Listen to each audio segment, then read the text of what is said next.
Hi, everybody. Welcome back to the COVID-19 Cyber Threat Coalition Town Hall. I'm Eric Galinkin. I am our head of community engagement here at the Cyber Threat Coalition. And today we've got Matt Berninger, who's going to be talking with us about some things that Rapid7 has seen in their scan data. As always, we're going to have Emily providing a threat update about the threat advisory, and Josh providing a general overview of the coalition, the mission, and the progress that we're making. I want to remind everybody that we are on Twitter, we are on LinkedIn, we are on YouTube. Please subscribe, follow, share everything. It really helps us get the word out. It helps more people use our feed, and that's really what we need. So I wanted to lead with that at the top. One other thing I wanted to mention, we are so close to the 4,000 member mark. We only need 41 more members. So if you know 41 people who haven't joined the Cyber Threat Coalition, please tell them to join, because that would be a cool milestone to hit. So with that, I will hand it off to Josh for a mission update. Great, cool. 1 second, I'm going to screen share.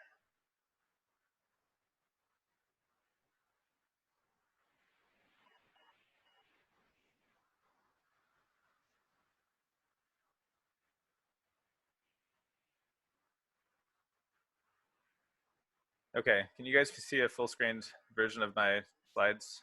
Sure can. Okay, perfect.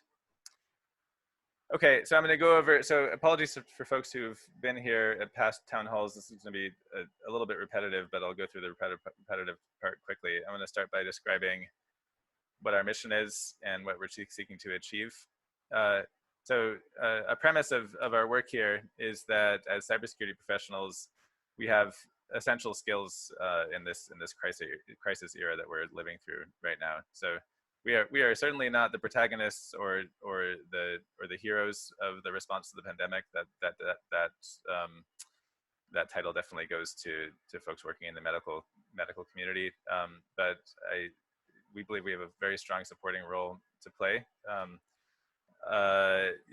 We're still seeing ransomware attacks against hospitals in the era of the pandemic. And we're still seeing just the regular drumbeat of cybercrime against individuals and organizations in the era of the pandemic. And it's not clear that there's more malicious activity going on the internet now than there was before. But even if we're just at steady state, the impact of that negative activity it's much worse, right? Because people are already dealing with distress in their lives, medical distress and financial distress and emotional distress. So the impact of having the additional stress of a cyber attack on distressed institutions like hospitals, which are often at capacity, or just on individuals and organizations out in civil society and the economy is much worse. So we are seeking to help by adding cyber capacity to society to help mitigate the negative aspects of what's going on right now. Here are some ways that we're working to add resilience. I should say the major ways that we're working to add resilience in the coalition. So a key deliverable of this organization is a block list that we update every 10 minutes through an automated process that's based on data from both community contributors and industry donors. That contains both URLs and domains. I think there are between 5,000 and 6,000 indicators on both of those lists at any given moment in time. We also publish a weekly threat advisory. Emily is going to talk about that in a few minutes. She heads up the team that produces that. We maintain a Slack community, which probably most or all of you are members of. And the goal of the Slack community is there are multiple goals, really. One is to kind of densify the social network that already exists in the cybersecurity community. So we want to help people make lots of new connections and make it really easy for someone from a healthcare organization or a university or a school or any kind of organization to connect with, say, the FBI or local law enforcement in their country, or Interpol. All of those different sectors that I just named are represented in our Slack, and the promise of our Slack community is that you can communicate, you can find people and discuss with them in real time. You can talk over an audio call if you want, or talk via DM. We also work to amplify the artifacts that come out of our work through media and public relations. And Nick Espinoza, who normally hosts these calls, heads up that group.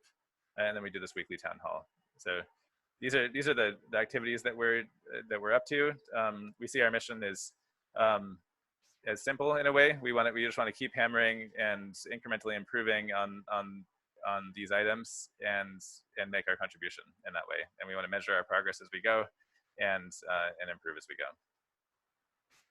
So here's some metrics of how well we're doing, some qualitative, some quantitative.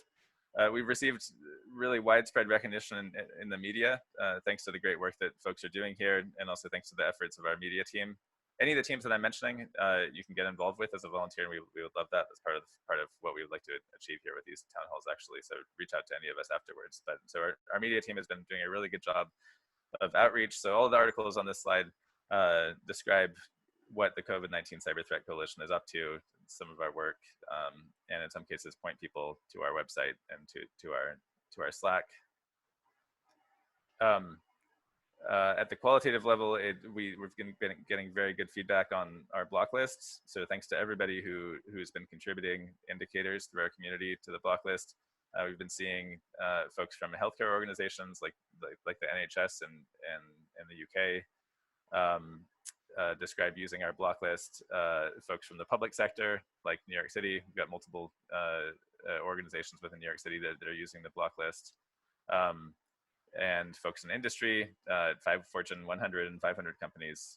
So many different sectors, all the sectors that you'd think of targeting in terms of finding folks to use our block list are indeed using our block list. And there are also folks at vendors like Symantec who are using our block list, which is great from our perspective. We would love vendors to adopt our block list because it amplifies its impact. Here's another view of how we're doing with respect to our block list.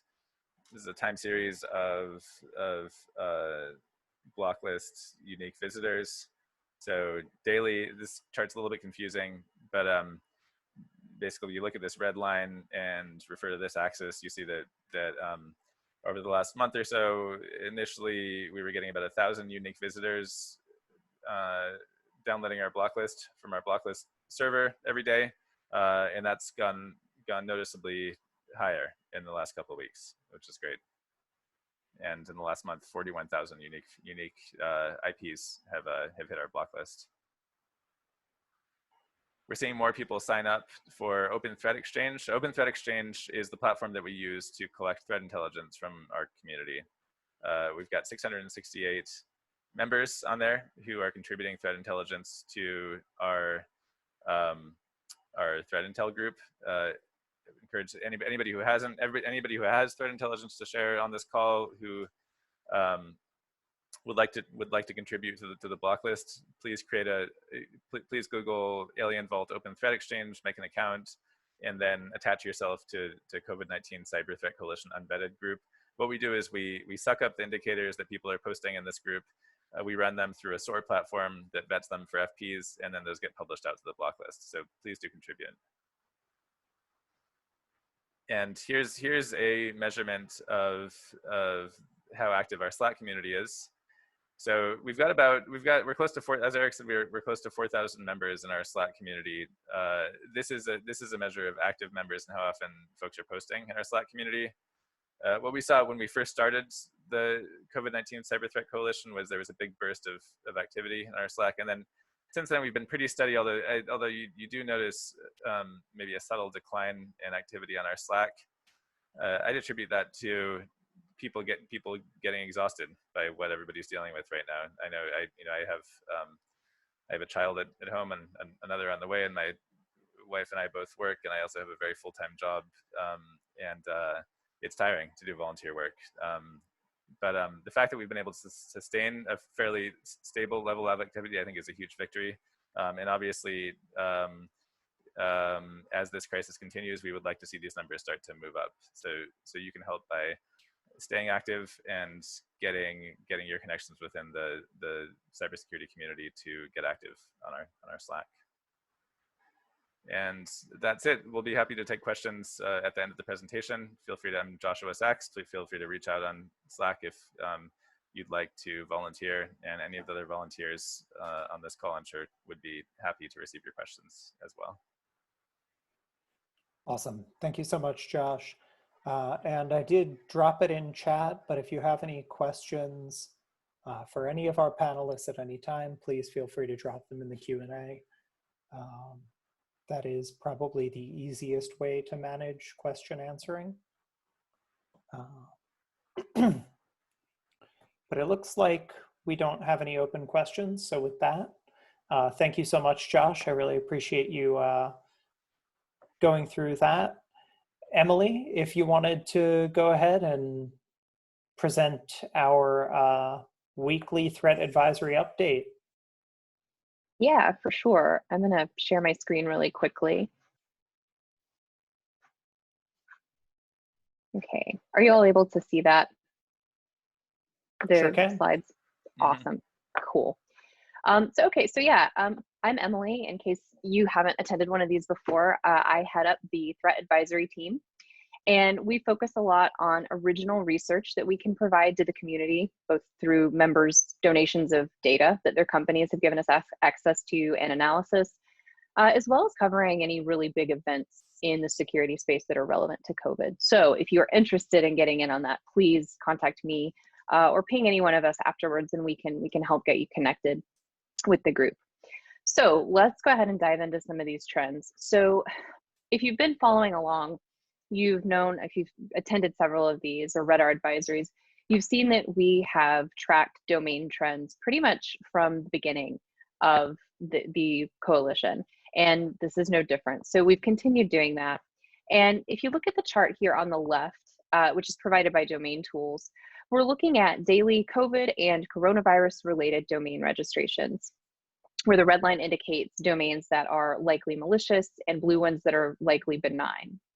So the decline is continuing. We'd noted a couple weeks ago that it looked like things were on the downswing, but it's also important to note that, you know, seeing anywhere from 800 to 1,000 domains around a specific theme being registered per day is still really high.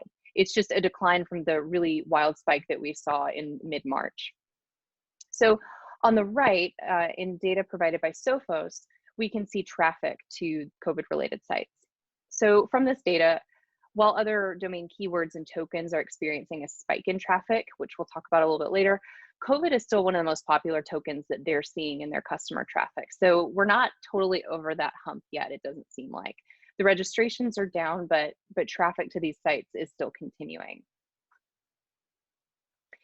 So, oh gosh, this might be really hard to see, and my apologies for that. If you go to the advisory, you can actually see the larger chart.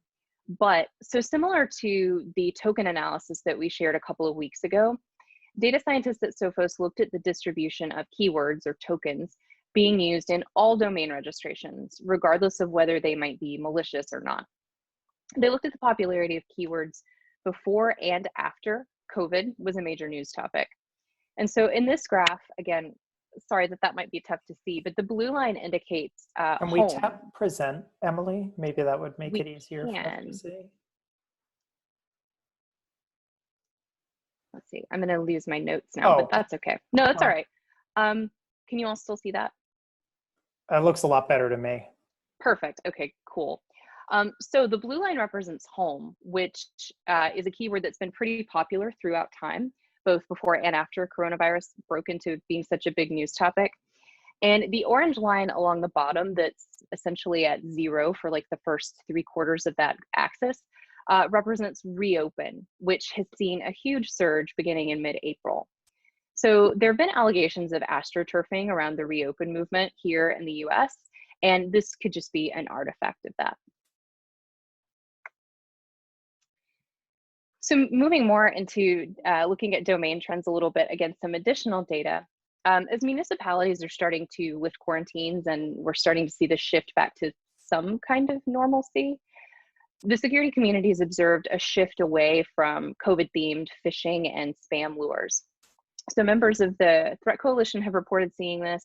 Other organizations have reported seeing it as well. And Symantec actually suggested that COVID cases seem to correlate with a spike in malicious email that they'd observed in their customer data. And that made us look at our data in a slightly different way. It got us encouraged and inspired to maybe think about things a little differently. So some researchers in our group took the domain traffic that we just spoke about from Sophos and looked at it overlaid with Google Trends data for coronavirus for the same time period.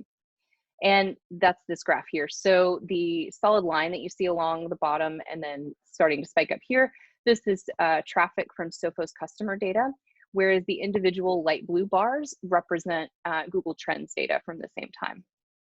So they also did the same thing for mask data.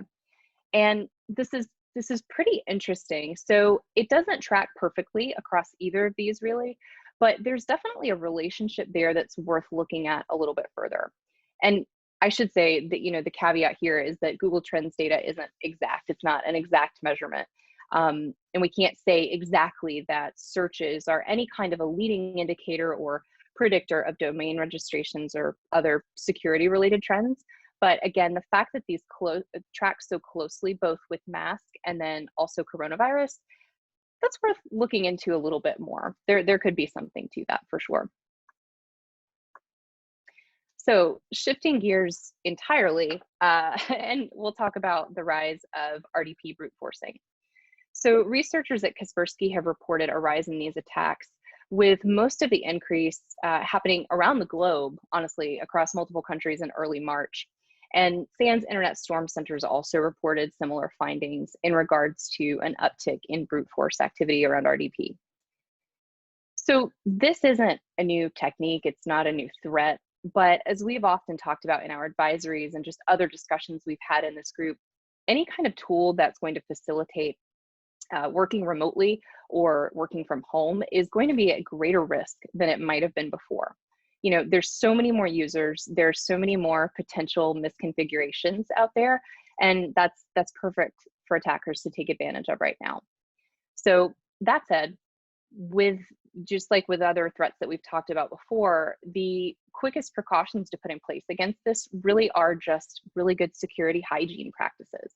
So have a password complexity policy, limit who's able to use services if you can, RDP, turn on multi-factor authentication. And of course, for RDP, if you're not using it, disable it and close port 3389. So we have additional tips in our security best practices guide around RDP and other remote work tools. And you can find that at cyberthreatcoalition.org and go to our advisories page and you'll see that. So yeah, that's what we've got for this week, and I will turn it over to Eric and Matt now. Awesome. Thank you so much, Emily. As always, it was brilliant. I think we hit all of the questions that were asked while you were on stream. The only thing we did have was we got a question from Megan as to whether or not we have seen targeted attacks specifically on journalists or civil society. That's a really good question. We haven't looked a whole lot into attacks on journalists specifically for this. We've been focusing a little bit more on healthcare and healthcare related organizations, but that is a really good question. Does anybody here on the panel have any insight into that? Because I'm honestly not sure. I haven't seen it. I know that we've seen targeting of COVID researchers, which I think we're planning to talk about in this upcoming threat advisory, but yeah, that's the only noteworthy targeted attack that I have seen. So yeah, that's a good question. We can look into that for sure, and maybe update next week or something. Post in the general channel. Yeah, we'll look into that. let's see. Yeah, and I agree. I think the community itself is a great resource to answer that question. Agreed. I imagine there are folks who have observed that, and asking in the general chat might be a good way of getting an answer also. For sure. Are we making Emily, the slides available? Are we making them available in advisories? You know, we haven't, but we can start doing that going forward. Mostly though, I've avoided doing it just because all the content and all of the images and things like that are pulled straight from there. But if it would be helpful as far as like having a summary of the advisories, absolutely, we can totally link to that. Okay, yeah. Otherwise, all of those images, all of that information is in our weekly threat advisory. And if you're not signed up for that, do, or just go to our website because it's on there too. Yeah, and then I guess the only other one that we have is, did we see brute force RDP attacks in China? Is kind of the summary of it. Yeah, it's hard to tell the red from the orange was the comment. Yeah, that's a great point. So I will say the orange here, I'm not screen sharing anymore. Yes, there was a bit, but there was nowhere near the level that was experienced in the other countries that were on that graph. The line that was on the very bottom that was almost just horizontal, that was the line representing China. So for reference. Very cool. So yeah, awesome. If you are on the video and you have a question that you haven't asked yet, ask it in Slack because we're all there. So with that, I will turn it over to our guest speaker this week, who is my close personal friend and work associate, Matt Berninger of Rapid7. He is a, data scientist. He's a data scientist on the Octo team there, and he's going to talk to us about something that he has titled Heisenberg Uncertainty. Or did you change the title to I forgot that I Original SYN? There's a lot. I've always wanted to start a band called Sin Flood. In any case, I like Heisenberg Uncertainty, so I'm glad you remembered that. I loved it. So anyway, I will hand it off to Matt. Thank you so much for being here, Matt. Great. Thanks, Eric. Let me share my screen. And hi, everyone. My name is Matt Berninger, as Eric said. I work with him at Rapid7, and I'm going to show you some graphs. Okay. Using all the technology. And you guys are seeing, hopefully, the slides now? Yes. Yep. Okay, great. Great. There we go. Cool. Moving away from the PowerPoint, the Microsoft Office suite has been a harsh transition for me. In any case, we're calling this the SYNdicate investigation. I had to give it a cheeky title. If you ever played the computer game SYNdicate, like me back in 1993 or whatever it was, definitely hit me up in Slack. It was a weird game, but I very much enjoyed it. All right, so what we're talking about today is data collected from Project Heisenberg.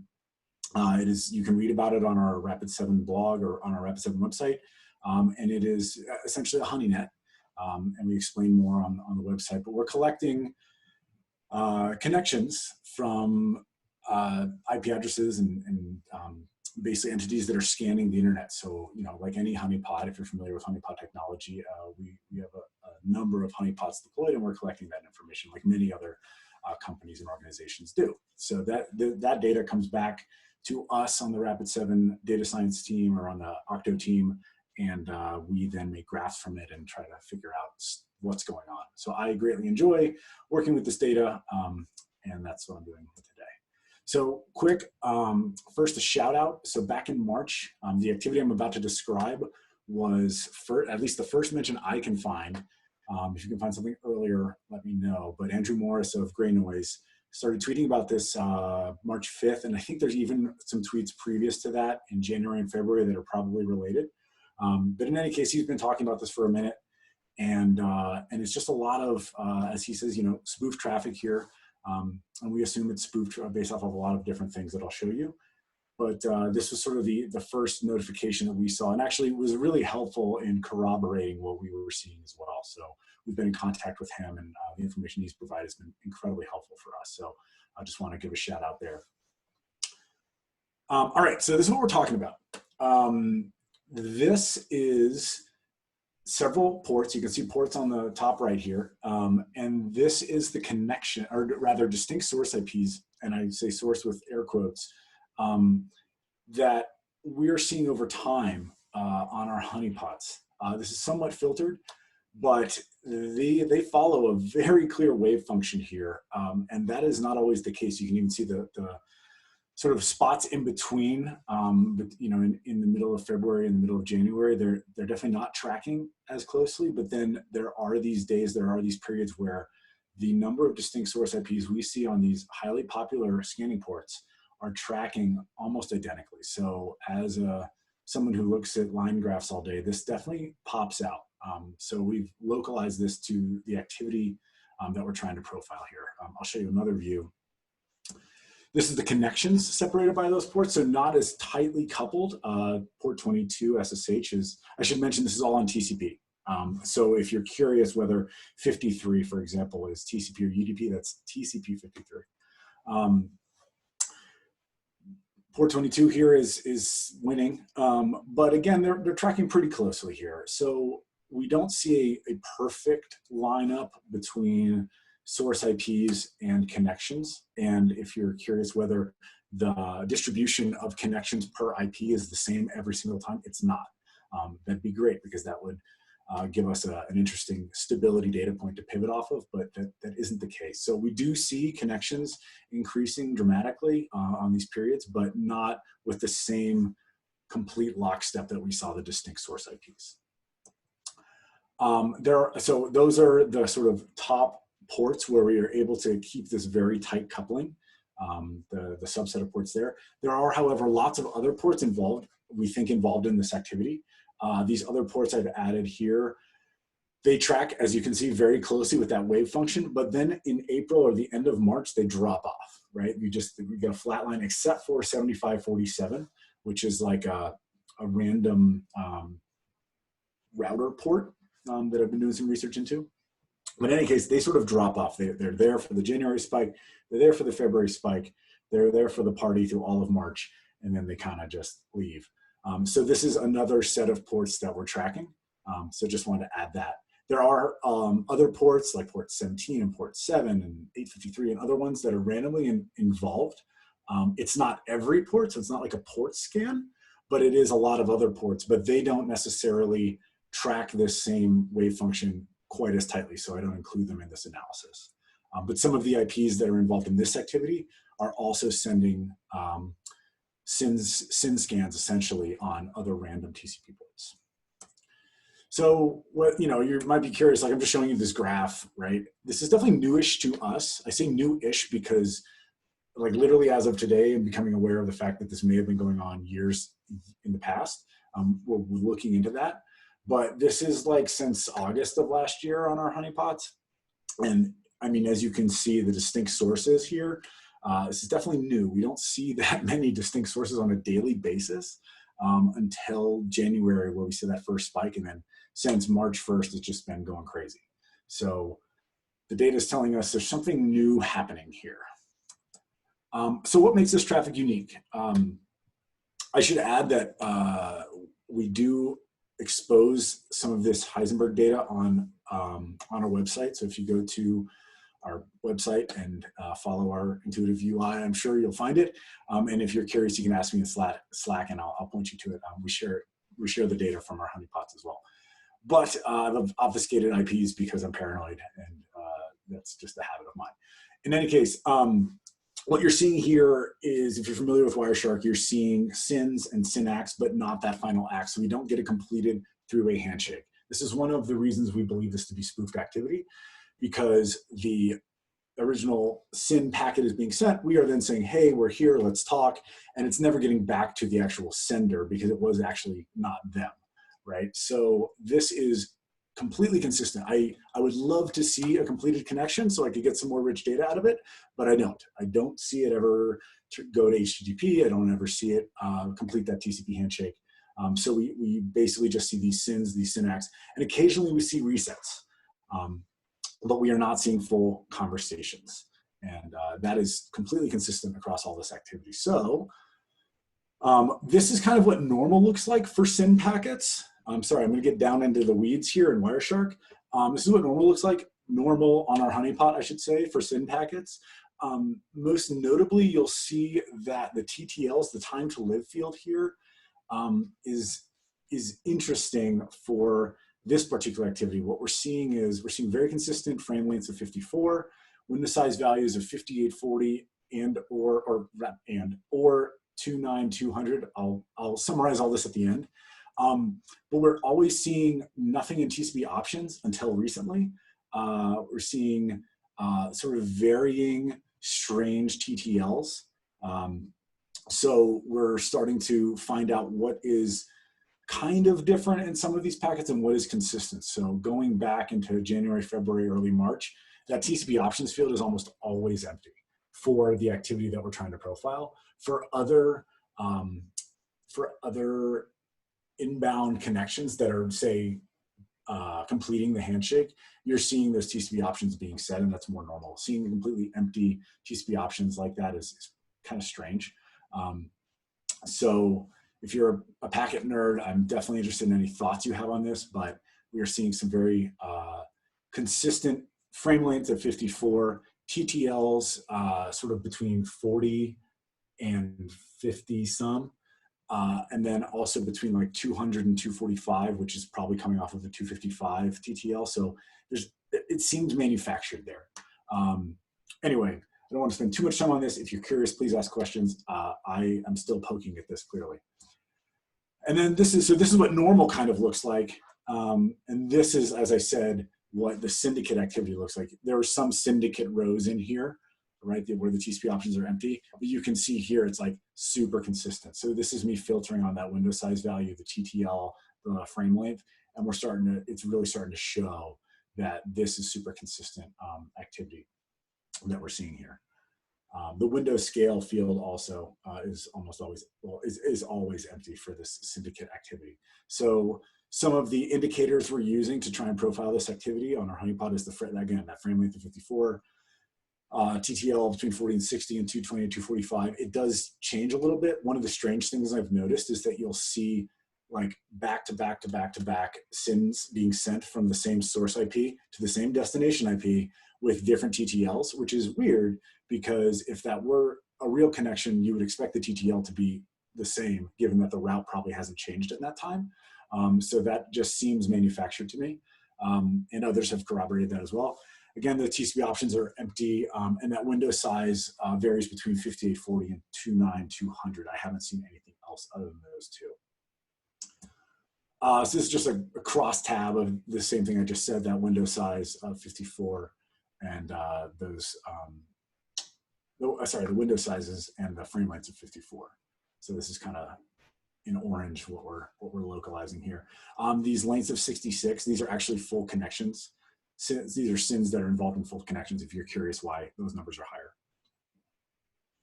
All right, so how do we separate? So I can't pull all of those Wireshark fields out from our like big data analysis platform. So what we do is we pull the con state. If you're familiar with Zeek logs, the con state of S1 means sort of a failed connection that has a SYN packet but no full handshake. So sort of getting back to where we were here, where we're trying to find these spikes in March. If you go by con state, sorry, I kind of jumped there. That S1 field really gives us those spikes, that profile we were looking for, that spike in January, spike at the end of January, early February, and then going crazy since March. So that S1 field is what we're using to sort of filter out this data. When are those spikes? Like specifically, right? I mean, I have this graph that shows roughly.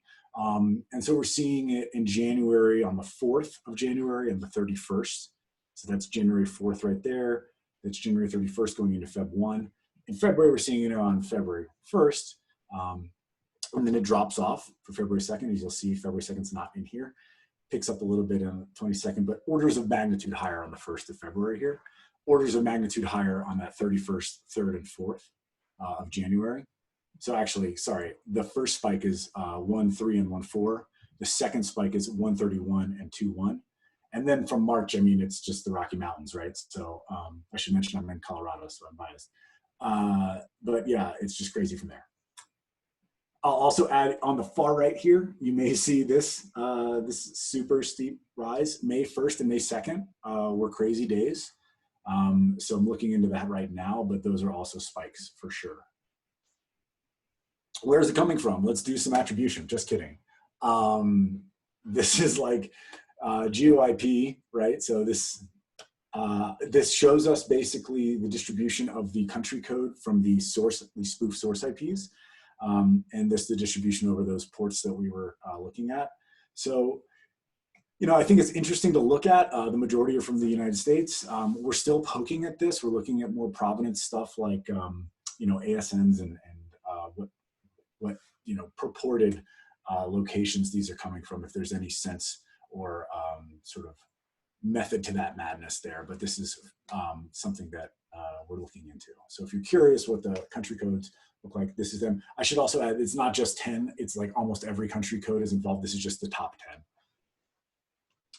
10. This is the top 10 over time. You know, more madness. The US is at the top there in light blue, with, you know, with Japan very prevalent in February, and China very prevalent in January.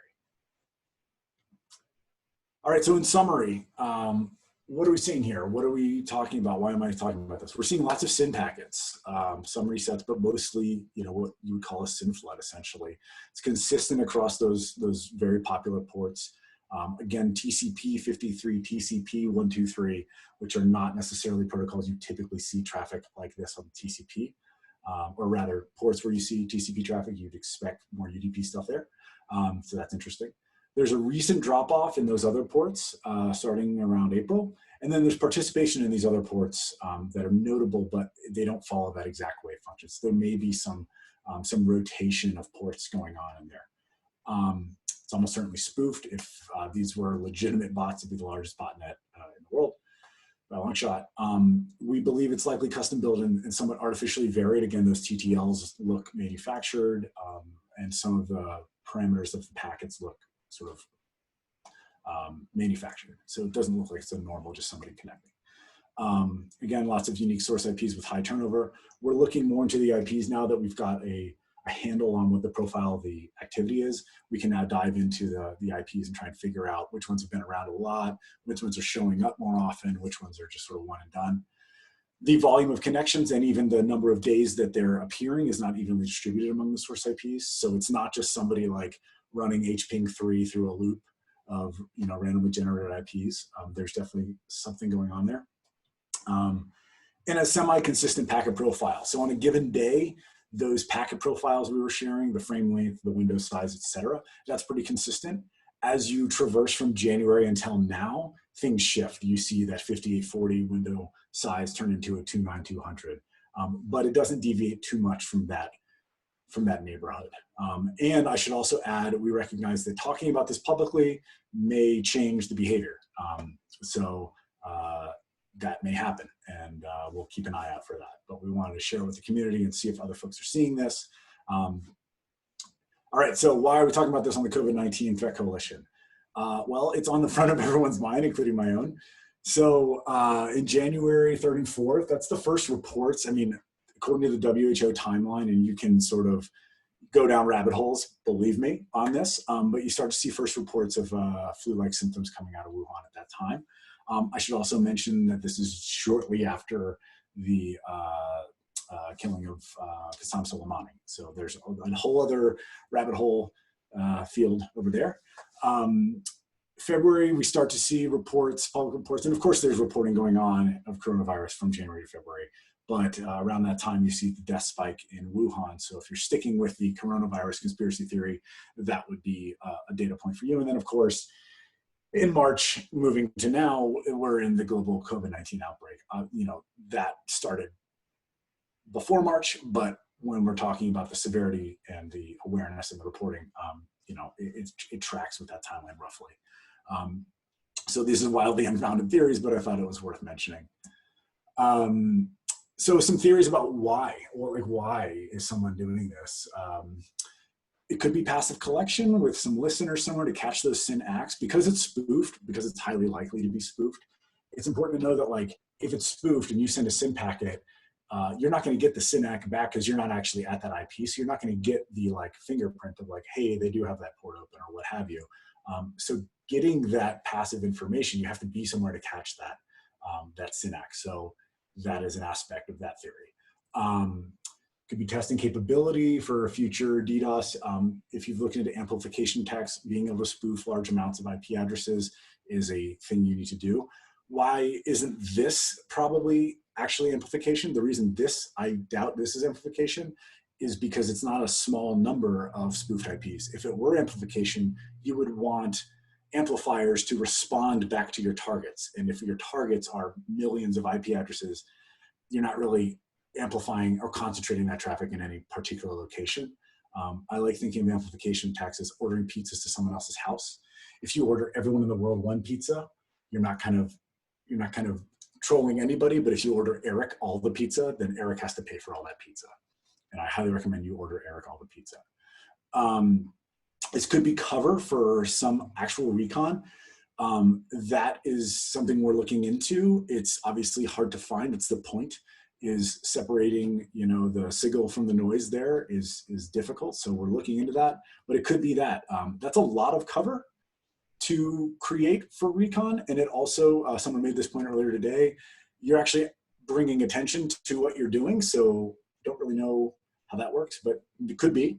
And it could be something else. We don't know. I don't have an explanation for this exactly, but I wanted to bring it to the community and talk about it. I know other people are looking into this, so I'm curious, questions, thoughts, and comments. And that's all I've got. That's awesome. Thank you so much, Matt. We don't have any outstanding questions, but if you have them and you're on stream. I have a question. So my understanding is your guys' observation points are your honeynet or your honeypots. How uniformly, but obviously this traffic isn't just targeted at your honeypots. Like how uniformly distributed across, you know, the space of the internet is this activity? Yeah, so I just ran that query. Okay. So I will let you know. Yeah. That is, yeah, so I'm trying to map right now source aggregation to destination aggregation. Anecdotally, I can tell you it seemed to be relatively uniform across our honeypots, but I need to do my job, which is data science, to prove or disprove that. Cool. Sweet. Nathan wants to know, were SYNs broken down by target type, location? I'm not 100% clear. So all of those graphs were SYN connections. So when I broke that, and I'll go back to it. It's a good question. Oh, I think he means like target. Oh, target. Yeah. So again, we're capturing these on the honeypot, so we are the targets, right? I mean, everyone is if they're scanning. So that's basically the same as Josh's question, which is we're trying to break out what the target distribution looks like. And I think it's worth saying, without giving away the secret sauce, our honey nets are like pretty widely distributed geographically and in terms of ASN. Like we cover a lot of space in internet adjusted terms with our honey net at Rapid7. So it's not like we have 30 honeypots that are all in the US East 2 region of AWS, right? They are across different ASNs on different platforms in different countries and regions throughout the world. So since we don't have any other questions, I just want to thank everybody, unless Emily has one. I actually do have a quick question, but I can ask it in Slack. That's all right. No, you can ask it on stream. The people want the content. So your theories about what could be going on here are really interesting to me. And in particular, the idea that this could somehow be like a cover for something else, which I'm always fascinated with that idea as a defender. Like, what am I being distracted by that is not the point, is not the thing I should be worried about. So if that's a theory that you do plan to investigate further, can you talk a little bit about how you essentially plan to find that signal from some of that noise? Because that does seem like a huge challenge. Yeah. So firstly, I'd say it's interesting to think about it as a distraction, because if you were, say, those ports, right, 21, 22, 23, 443, 80, like, there's a lot of server-side exploits on those ports. And if you were trying to get into an organization, I don't want to say this as a blanket statement, but many organizations are going to filter out traffic that looks like this, right? So like, you might not even distract them, because it would just wash up against the seawall, and so I don't know who they're trying to distract. They're distracting me. But yeah, so they've there's done that. it. That's the trick. Yeah, that's absolutely. what they wanted to do. Yeah, absolutely. So maybe it's that. But like, this is happening, right? And someone decided to do this, or it's some weird misconfiguration that only Linus Torvalds can figure out. But like, assuming it's not that, it is someone doing it for a reason, I imagine. And so yeah, how are we going to figure that out? Well, one thing I want to look into is sort of the common IPs. So say we were to find an IP that is a top talker or busy on 100 of these days, whereas the average age or the average duration of any given spoofed IP is like 2 or 3 days, right? That would indicate that most of these IPs are getting turned over, except for like 5. And if those 5 are hitting up, every now and then, or there's only a couple IPs that fit that description, those IPs might be worth further investigation. I'll give you an example. On May 1st, there were 2 IPs that went absolutely ham on the scanning. We had never seen them before, and we have not seen them since. They hit us on May 1st and May 2nd. We're looking into those IPs because they came out of nowhere, right? And they were orders of magnitude more traffic. So they might be more distraction. There could have been another IP in there that was actually doing the work. So I don't know, we're going to get like a smoking gun.